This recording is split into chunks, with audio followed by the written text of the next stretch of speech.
Hi guys, I'm Patrick, And I'm Jordan. and welcome to the RnR podcast. And today we're going to be talking about unpopular movie opinions. Now, Jordan, I was at a party like a week or two ago, right? Okay. And I'm just sitting there on the couch. I'm just chilling, and we're watching Spider-Man 3. Yeah, my And favorite then- movie. All right, not many people's favorite movies, if I'm being honest. It was sarcastic. So I'm sitting there on the couch, and the guy to my right, he said, man, the best Spider-Man has to be Andrew Garfield. Okay. Andrew Garfield. Okay. And then I was there like, is he being serious? Because like that's like the worst Spider-Man. I'm pretty sure everyone agrees. Yeah. I mean, it's a different take, but yeah. But no, half the room there was like, yeah, I love Andrew Garfield. He's the best Spider-Man. Tobey Maguire sucks. I was like, what? And then they also hate the new Spider-Man too. What's his name? Tom Holland. Yeah, Tom Holland. So what's your take on this? Well, I just want everyone to know first that as of right now, like my favorite Spider-Man is probably between Tobey. What's your favorite Spider-Man? Honestly, it's probably between Tobey Maguire and Tom Holland. I mean, I think Tom Holland is more accurate to the comics, but then again, Tobey Maguire. Yeah. I mean, I don't think Tobey Maguire was like in the first movie. He was. He has like a nostalgia. Yeah, he was like a decent like display of an older version of Spider-Man. So I mean, I guess it kind of makes sense. But then after Spider-Man 2 and 3, it's just I feel like they kind of fell off, and he was more Tobey Maguire than Peter Parker. But, Yeah.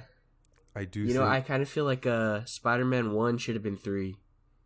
You know what I mean? Like they should have had him younger getting it. Yeah. I agree with that. But I feel like Andrew Garfield is probably. I feel like he appeals to a lot of people just because of the way he looks, and I feel like that's a huge.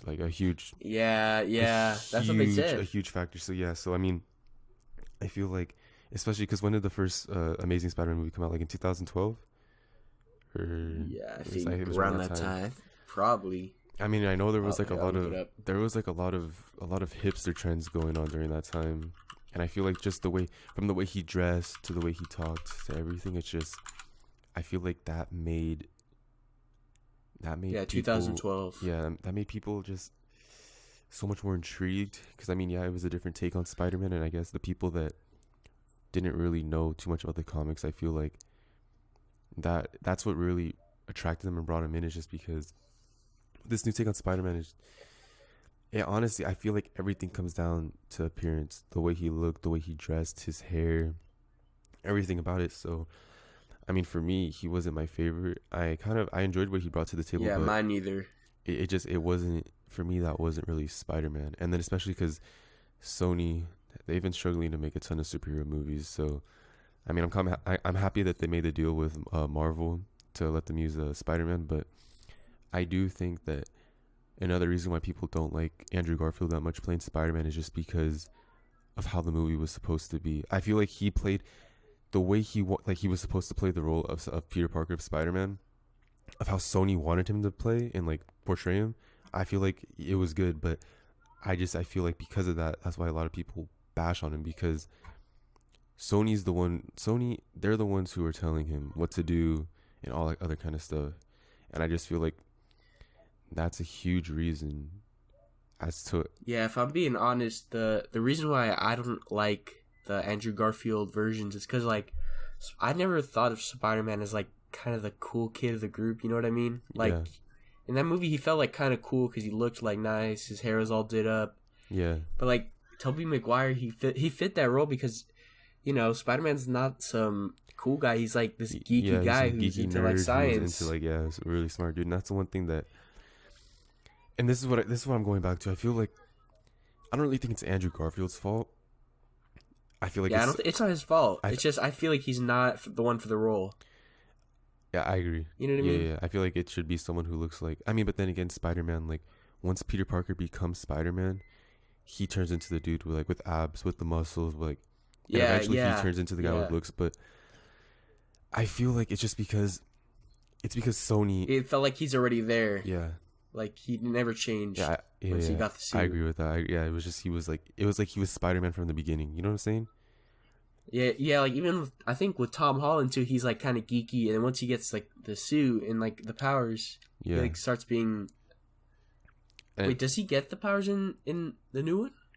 In the first movie, I don't remember. Oh no! It wasn't an origin story. So I mean, with him, he started off as Spider-Man because he first appeared in Captain America's Civil War, and so we got it. No, I'm pretty sure they have two. Two what? Tom Holland movies. No, they're right. The next one, Spider-Man: Far From Home or whatever it's called. That's the trailer's dropping, I think, in a couple of days actually. But there's so Spider-Man: Homecoming starts with him with the suit, right? Yeah, but he was first introduced into the MCU in Captain America: Civil War. That's when he was first introduced to everyone. Yeah. I love that scene. And I think it's really great. But going back to Andrew Garfield, I don't really think it has to do with him as an actor. I feel like it has to do with Sony because Sony, they're the ones who make the script. They're the ones who they do everything, right? And so Andrew Garfield, he was just doing his job, and I feel like Sony was trying to get a different take on Peter Parker, on Spider-Man, and it hit the floor. Like, it was, in my opinion, it was complete shit. Like, those movies, it was just too jarring, like, in comparison from the original. Yeah, and I mean, it was nice that they released another Spider-Man movie, but I mean, I'm pretty sure what happened is so I think Spider-Man 3 came out in 2008 or 6, if I'm not 07. 07. Yeah, okay. It's the same around there. And I know Marvel released. Okay, so they released it in. Sony released The Amazing Spider-Man in 2012, and I know that they have a time limit. So if they don't release a movie in a certain amount of time, then the rights go back to Marvel. And I feel like because of that, I don't know. And okay, so here's a huge problem that I had in the Sammy Raimi trilogy of Spider-Man 2 with Tobey Maguire. So in Spider-Man 3, I know one of the guys. One of the top dogs at did Sony make the Raimi movies too, or was it Marvel? I'm not sure, but the which the ones with Tobey Maguire. I'm not really sure. Yeah. Wait, it was Sony? Yeah, it was Sony. Okay, so I'll check, but I'm pretty sure. Here's the issue. In Spider-Man 3. And I mean, a lot of people love Spider-Man 1 and Spider-Man 2, and Spider-Man 3 just kind of hit the fans. And I know what ended up happening. I don't know what his name is, but one of the top dogs who's, I think he was in charge of the action figure sales and all that kind of stuff. And that's how a lot of these movies make their monies, through the merchandise, like the shirts, the shoes, the toys, the games, all that other kind of stuff. Yeah. So what this guy wanted to do, right?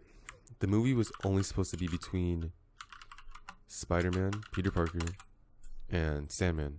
And I don't know if Hobgoblin was supposed to be in it too, but what ended up happening is that one of the top dogs, he said, you know what, I want you guys to include Venom, because he was a huge Venom fan. And I feel like that's one of the main issues with Sony, is because they try to introduce all these characters, and so when they do that, the plot becomes it becomes gray. It doesn't have one clear goal, and then you have people, the characters aren't able to develop. And so I just feel like Venom, if anything, if they really wanted Venom should have just been the main villain throughout all of Spider-Man 3. They shouldn't have had Sandman, and they shouldn't have had Hobgoblin. Or if anything, they should have just saved Venom for another movie. And I feel like that's another problem, because in the last movie with Andrew Garfield, The Amazing Spider-Man 2, who did they have? So they had Electro, and then they had Green Goblin, right? Yeah. They included Harry Osborn as the Green Goblin in the last 5 minutes, and I feel like that is their problem. They can't introduce these characters and then expect fans.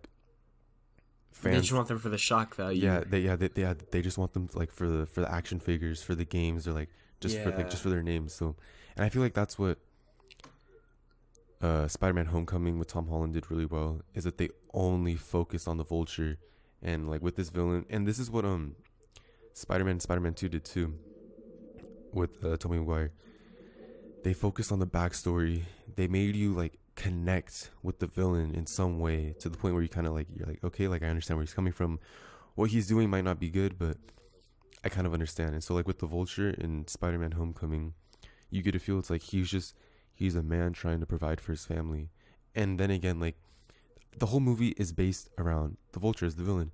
They don't add in a new villain in the last 5 minutes of the movie. They don't do any of that. And I feel like that's why that movie was so well received. It's just because that's how a movie's supposed to be filmed and shot. I mean, I'm not a producer, I'm not a director or anything, but I don't think you should be introducing characters into like the last 5 minutes, last 10 minutes of a movie. Yeah. And so when they did that with Andrew Garfield in Amazing Spider-Man 2, the movie should have only been revolved around the Electro. And so for them to include Green Goblin in the last couple minutes and basically kill Gwen Stacy, which is, I mean, his lover in the film, that is just... But doesn't she die in the comics? She dies to the Green Goblin. Like, she died the same way, basically. But it doesn't make sense. Like, I heard that like he kills her. Who? Spider-Man. Like, by trying to save her, he kills her. Yeah. I mean, so it was basically the same thing. So like, the Green Goblin has her, and then Spider-Man has to save her. And so by the time he gets his, like, by the time the web reaches her and he pulls up, like, her... He like snaps her spine or something. So like she dies on impact or whatever. But I don't know. I also didn't really like... I wasn't a fan of the Amazing Spider-Man 2 films because it was so heavily focused on like romance. There was no Peter Parker. There was no Spider-Man. It was just Spider-Man. Yeah. It was literally just Peter Parker. Honestly, we just need a movie with just Tom Holland, like when he gets the power. That's what we need. And like that's what we had in Spider-Man Homecoming. Yeah, but it was like short though. Yeah, you know what I mean? Like it was only like 20 minutes. That's true, but I know so the next movie that's coming out, I don't even think there was like him just being Spider-Man, like just web slinging around the city. That's true. I mean, he only had he had the scene where he was fighting like on the boat. Do you remember that scene? The boat scene. Yeah, they had the boat, the bank robbery, and then just him like sitting as Spider-Man on like a rail or something. No, I mean they had the huge fight. Oh, okay, so I see what you're saying. So you weren't a fan of like his homemade suit when he fought against the Vulture at the end. You know, I just like Spider-Man being like Spider-Man. Like I remember in the games where it's like him just web slinging and just helping like people, and him like he's like trying to fix his life. Like it's like focused on Spider-Man. It's like a guy in like what city he lives in. You know? He lives in Brooklyn, Manhattan, I think. Yeah, Brooklyn. It's just a guy in Brooklyn who's just trying to do his daily life, live his life, fix his own problems, but also help other people. Not some guy who's just trying to like save all of like New York because this one guy wants to kill everybody. I mean, but that's the thing. Like, you know what I mean? I mean, I understand where you're coming from, but that's more of like the origin story. Because Spider-Man starts off as I that, like the origin story of Spider-Man. Yeah, but I like how he grows like through his like I don't know movies. Like a movie's just like him in Brooklyn, and then it's about saving the world. But I do like the Brooklyn movies a bit more. I mean, but the only reason why Marvel didn't start off with an origin story is just because we've already seen it 2 times. We've seen it with Tobey Maguire. We've seen it with Andrew Garfield, and I feel like the reason we've why seen the cartoons also. Yeah, I mean we've seen all this stuff, so it's like Marvel knows that we know. How He's saying like they could do it, but it's kind of pointless. Yeah, it is. So like, that's why I didn't really mind it. Like they started the Spider-Man Homecoming movie off as him, Peter Parker, being Spider-Man already, along with Tony Stark helping him out. But I feel like what they're bringing to the table with the next movie, I don't know. I have no idea what's gonna happen, but I do know do you know who Jake Gyllenhaal is? Gyllenhaal, whatever his name is, the actor. I don't think so. All right, well he's gonna be playing. Do you know who Mysterio is in the Marvel comics? Yeah. So that's gonna be the main villain for the next Spider-Man movie with Tom Holland, and I feel like that movie is gonna be a movie that a lot of people kind of wanted more than Homecoming, because with Homecoming it was just he needed to understand that underneath the suit he's Spider-Man, and like with the suit, like the suit doesn't define him, like his powers do. And I feel like that was like the big idea for Spider-Man Homecoming, is just because he needed to understand and kind of go through what Tony Stark did in the past Marvel films, the prior Marvel films. Is just his suit, especially because Tony Stark like developed and gave it to him, like there's a lot of cool features and everything. That doesn't make him Spider-Man. Like him being Spider-Man is like what's underneath and stuff. And like I feel like that was portrayed really well in Homecoming, but I do think with the next movie, I think it's called Far Away from Home or Far Away, like, I don't know, something like that. Yeah, Far From Home. Far From Home, yeah, there we go. Okay, so with Far From Home, I feel like a lot more fans are gonna enjoy it just because he's. Wait, what is this gonna be about? Okay, so and this is what a lot of people don't know either, just because at the end of Avengers Infinity War, Yeah, like the Avengers movie ends with him basically You know, dying. Yeah, I mean, spoiler alert, he gets turned into dust. and But okay, so this is where a lot of people. Okay, so there's a lot of theories going on, and so one of the stones that Thanos has, it's I think it's the Soul Stone, if I'm not mistaken. You know, people are saying probably that when Thanos like wiped out like 50% of all like living organisms, they went into the Soul Stone into like a different dimension, and I mean that does make sense. Like in some, I don't know, far. I mean that's why I mean, it's what Far From Home. It's like in some far off dimension, whatever alternate reality, whatever it is. So you think it's not gonna be really a Spider-Man movie? Do you think like other people besides Spider-Man will be in that movie then? No, I don't think so. I think it's only gonna be revolved around Spider-Man. So Spider-Man in this like Soul universe, And I mean, that's something that but where's everyone else then? Like everyone else is that's in like the present, like the real timeline dimension or whatever. And I feel like what might be happening because there are some leaked photos and Spider-Man's new costume in the movie, it's gonna be red and black. And so what people are thinking is that I see it right here. this might be not like a spin-off, but it's I don't think Infinity War is gonna have so much of an influence on the movie. I feel like if anything, the movie's gonna start off with Tom Holland. I don't know where he's gonna be. Oh, wait, do you think Infinity War? No, Spider-Man movie's gonna come first, right? There's no way Infinity War will come. Yeah. Or wait. Or I'm not sure actually. No. This has to come before the Infinity War because movie. Okay, so the next Avengers movie, I don't know if you saw the trailer for Avengers Endgame. That's what it's called. No, I didn't. All right, so But so I have no clue what's happening in this world right now. the next Avengers movie, it's coming out in April. Oh wait, the Avengers movie. Yeah, I'm looking here. The Avengers movie is coming out first. Yeah, so it's coming out in May. It says right here. Oh, it is May 3rd. Because on the when they released the trailer for it the other day, at the end it said April, which is kind of surprising because usually they drop them in May. So, I mean, do you know when the next Spider-Man movie is coming out? Yeah, right here, July 5th. Oh, okay. So, that makes sense. So the Avengers movie is coming out before. After. Oh, so they're probably gonna fix it, Yeah, and then so- Spider-Man's gonna do something. Alright, Okay. so okay, that makes sense. So I thought the Spider-Man movie was coming before Yeah. before the next Avengers movie, but I mean that makes sense. And the one thing I think is pretty crazy is just how well they're able to film these movies in a quick fashion, but still have them not look rushed, if you know what I mean. Yeah, they really. It feels like it's a year, but it feels like what they. Like, the way they use a year is a lot different than how other movies use a year. Yeah, exactly. Because I know, like, DC, for example, I mean, they're going through a whole shit show right now. But when they drop a movie... Okay, so when... It feels like too soon. The other movie feels like it was so rushed. Yeah, so, like, when they... Even if it feels like 3 years, I think. Yeah, so they released, like, the Superman movie or whatever. And then they released Batman v Superman. The period in between those two movies, it felt like a lot longer...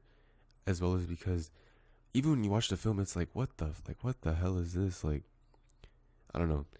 And I mean, Yeah, like, it's pretty bad. all props to Marvel for doing this, but they're able to like DC, like, it looks professional, but it feels off. Yeah, I mean, Like, DC. I mean, I don't know what it is. DC's a whole nother DC's a whole nother topic, but like, Batman looks like a good movie, but when you watch like 5 minutes, it feels like something's off. and I feel like there's something missing. I feel like it comes down to the director. His name was Zack Schneider, I think. This guy, I don't understand. This is what doesn't make sense to me. And this can tie in with the Andrew Garfield movies, right?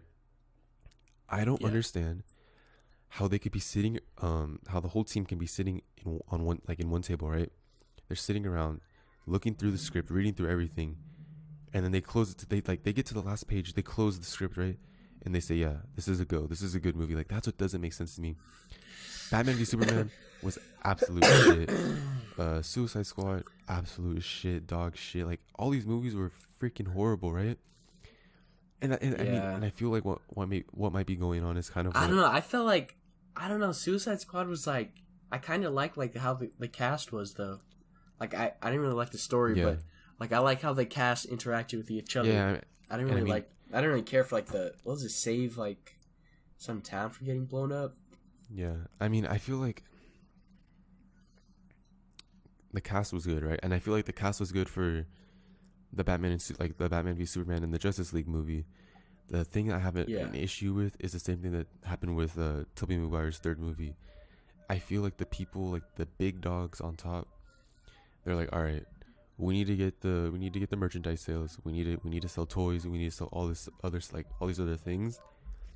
Yeah.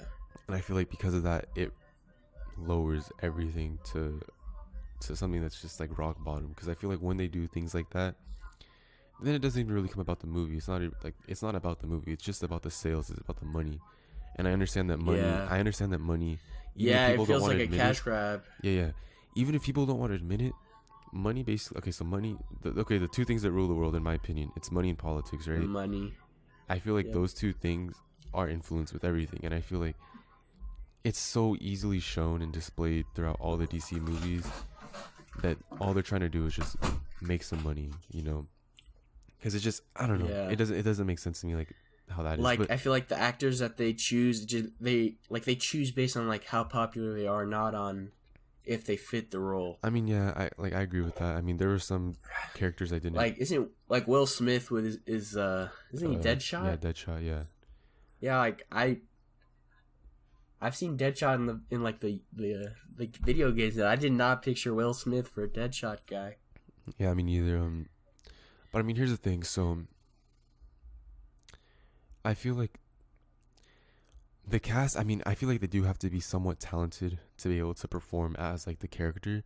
But what I feel like, even with Will Smith playing him, and he does do a good job. So he does do a good job in his role. What I think, okay, honestly, for me, just everything comes down to the producers and the directors wanting money, honestly. Yeah, because everything's about money. Like, the company, like, they want the money. And so I feel like that's the issue. It's because they go through everything and they don't, like, really give a fuck about anything. All they care about is that, okay, are we going to get the toy sales? Are we going to get the sales for the clothing? Are we going to get the, like, all the other kind of stuff? And so going back to Spider-Man, I feel like that's the reason why Andrew Garfield is so hated. One, he already starts off as like the cool guy. He already starts off as the hero before he even becomes the hero. And I feel like all that kind of stuff just has to do with the people who are running the show. I mean, same with the Amazing Spider-Man 2, by adding in the Green Goblin and him basically killing Gwen Stacy in like the last 10 minutes of the movie. That made no sense to me at all. Like, I was like, really, like, yeah. It feels like, you know, they want an ending that like you can talk about for 2 minutes. Yeah, I mean, okay, and another thing that I really do not like about Sony, in the trailer for all their fucking superhero movies, they always show the end. They always spoil the end for every single thing. They spoiled it for the Amazing Spider-Man. They spoiled it for the Amazing Spider-Man 2. Like, it doesn't make sense to me. At least, like, in Marvel's latest trailer for the Avengers Endgame, right?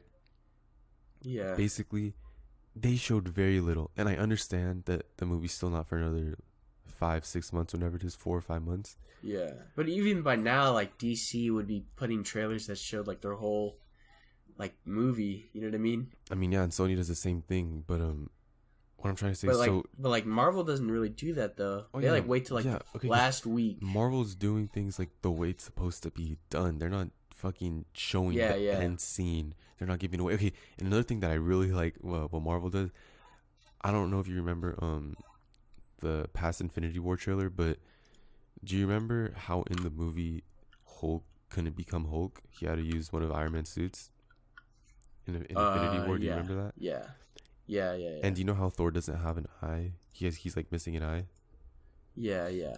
In the trailers, they don't show those. Like they fix those scenes because like in the trailer for Infinity War, it showed Hulk in Wakanda fighting, and it showed Thor with his eyes or whatever. It showed all that kind of stuff, right? And I feel really, and so like that's the thing that like blows people away because you expect Hulk to be in the movie, like you don't know that Thor's gonna lose his eye. You don't know any of this kind of stuff, right? Until you actually go and see it. And I feel like with these Sony movies, you walk into the theater like, okay, Gwen Stacy's probably gonna die. I mean, we saw the scene. Yeah, in the you trailer, know like where it's gonna go. And that's the thing, Marvel, they always have that element of surprise where you're just like, oh shit. And yeah. You know what it feels like? It feels like Marvel will kidnap you and like take you on a ride, but it feels like Sony will be like you order a ticket to get on Sony's train. Exactly, yeah. And you already know where it's going. Because like with every Marvel movie that they've done, that they've made in the past couple of years, they've done things to like blow the audience away. Thor loses his eye in Thor Ragnarok. In the last Avengers movie, Thanos basically he killed like Gamora, and people did not think that was gonna happen at all. Like, yeah, I mean, you were kind of expecting people to die if Thanos did win, but you thought Gamora was gonna be protected, though. Yeah, you thought that like some of the character, like some of the things that went down the way. Yeah, you're like at least. Yeah, you had like a general idea of how you thought it was gonna go, and that was like shattered. Yeah, especially because I was like, oh yeah, like Hulk's for sure gonna like Hulk's gonna be fighting. Like of course, like he's gonna be a huge. Yeah, I was like Gamora, she's gonna live because she's a badass. Like she's not gonna die. Yeah, and she dies. It's just the things that Marvel do to showcase like the movie's still gonna be entertaining, but you don't know like what's gonna happen if you know what I'm saying. Yeah, and that's why it's entertaining though. Yeah, exactly. But like in the trailer, so like you're like, oh shit, like these are some badass action scenes, and so like it attracts like a freaking huge audience, and then when they get to the movie, like they become even more entertaining because it's just like, oh shit, like that stuff like that really happened. And I feel like with Sony movies, like with Andrew Garfield and stuff, that's what they were lacking, along with the plot, because their plots were not good at all in my opinion. Along with that, it's just they gave away too much, and I feel like that's the one good thing that Marvel does. And I know Marvel, they haven't had like some of the best villains, but as of recently, their villains have been A1. I mean, Michael B. Jordan playing Killmonger in Black Panther, I really enjoyed his performance. Josh Brolin playing Thanos, I think he was like great too. And then he was good. I mean, Michael Keaton playing the Vulture in Spider-Man, like all these villains have been great, right? And I feel like and going back to the Sony movies with the Amazing Spider-Man, I feel like that was another huge issue. It was just the villains, you didn't really even care about them. Like, I mean, I'm not saying that you have to care about the villains, but people weren't even able to get an understanding of where they're coming from. It was just like, oh, he's the bad guy with like no backstory, with no nothing. Just throw him in there. And I feel like and I mean, I don't think the treatment's really fair to Andrew Garfield, because I don't think everything is his fault. It's not fair. It's because like if he was in another movie about another superhero, like say like another whole new superhero, like he probably could have pulled it off like well. Yeah, I know. He's a good actor. And I feel like he like the reason why everyone's like, oh, F Andrew Garfield. Oh, like you know Andrew Garfield in that he actually played in like this like a movie that I really like. It's that World War I movie about a guy who World War II. I saw it. What's it called? You know what it's called? I know what you're saying. Okay. What I'm trying to say is like in that movie though, like he was I love that movie because he played it. Like he was a good actor in that movie. And I'm not taking anything away from him. Like Andrew Garfield is an amazing actor. It's just I don't think he's a Spider-Man type of guy. Here's what I could say about that. Hacksaw Ridge. That's what I feel like Andrew Garfield could play Spider-Man. It's just I feel like the reason why he gets so much shit from everyone about playing Spider-Man is just from all the other factors. I feel like Andrew Garfield, he's okay, because everyone always has someone to blame. There's always someone to blame, right? And I feel like for the movie's failure, right? Instead of I feel like people are too ignorant into like what's really going on, and they're just like, oh, yeah, Andrew Garfield, like he's the one to blame because he's Spider-Man, so those movies are bad because of him. I can understand where people are coming from, but that's not really the case because he's not the one who gets to say, all right, I want Peter Parker to do this. Like, this is how I want the movie to be. He's just the one he's just doing his job, And so I feel they just sent him out to die and he just took it. Yeah, so I feel like people are just too ignorant of the fact that he is a great It's actor. not his fault. It's just Sony, the way that they produce everything, they made it so it's like, what the fuck is this? Like, this is like dumpster juice. And so Yeah. I feel like because of that, that's why he receives so much backlash. Not really because of him being Spider-Man, even though, yeah, I understand, like, he starts the movie already basically as the hero. Like, he didn't really go through any transformation. Like, when becoming Spider-Man, he was, like, the same. I understand that. But it's just, if pulled off correctly, like, I guarantee you, if Marvel, if they made those movies, right, and he, like, if they were like, all right, Andrew Garfield, he's gonna be Spider-Man, so Marvel, you make the movies or whatever, I feel like they would have been able to pull it off. I feel like a lot of people would have enjoyed it, just because Marvel's production team, like their crew, all that other kind of stuff, they know how to make a good film. Sony, they're more about the money, you know what I'm saying? Everything's about the money now. Yeah. I don't really think that, I don't think that Andrew, I mean, we just said it, I think Andrew Garfield's a great actor. It's just the way they set the movie out to be made it seem like he isn't capable of playing Spider-Man. And I feel like if anything, he, like, they could show his whole transformation, they could do all that kind of stuff, but I feel like because of the fact that they focus so much on the romance of, like, Spider-Man instead of, like, who he actually is, instead of, like, Spider-Man, as well as them introducing villains in, like, the last couple minutes and just all these other problems, I feel like that's why people think Andrew Garfield isn't capable of playing Spider-Man, just because of all the other external problems as well as internal ones. It's just Andrew Garfield, I feel like he was just unlucky with everything, because I guarantee you, if he would have been in, let's say he was in Spider-Man Homecoming, or like in Civil War with Marvel, they would have somehow pulled it off with him. And I mean, I do think that Tom Holland is a better choice, like a better candidate to play Spider-Man over Andrew Garfield. But I'm saying, even though Andrew Garfield, even if he was Spider-Man, I think that he could still do great. Yeah. It just comes down, honestly, to the company and to what they're all about. Yeah. Alright. Well, I mean, do you have anything else to say, or are you good? I mean, no, not really. Dude, look at the time. Hold on, dude. Why did you say look at the time, bro? We're still fucking filming. All right. Okay, so I'm going to say this. Okay, hold on. No, we can just cut this part. I know. Say like 32. Hold on. So do you have anything else you want to really say about Andrew Garfield being Spider-Man, or anything about the Spider-Man franchise movies? I mean, not really. I think he's a good actor. He plays other movies good, but I don't know if he, okay, the way the movie was, I don't know if it was good. Yeah, I mean, I feel like everything, he might have been able to fix it if he could, but the way it was shown, it wasn't. Yeah, I just, at the end of the day, I feel like everything comes down to to the company, to what they want, to like what their goals are. Because I feel like with Marvel, the script. Yeah, Marvel's goal is to make, I mean, yeah, they still have to make their money, but they know how to do it and still make a good movie. Sony, on the other hand, they just care about the money. Like, they don't really care about the movie. It's like, if I'm sitting down around a whole table, right, reading through the script, and if it's bad, I'm gonna say it's bad. I'm not gonna be like, oh yeah, it's good or okay. But even if people on their team said the movie was bad, the big boys on top still have all the power. So it's like, no, this is what's gonna happen. You guys are gonna do like exactly what I want. And yeah, I mean, I don't know. I just feel like it honestly just comes down to the actual production team, because they're the ones who kind of enforce everything, as well as the big boys on top who have all the power. Yeah.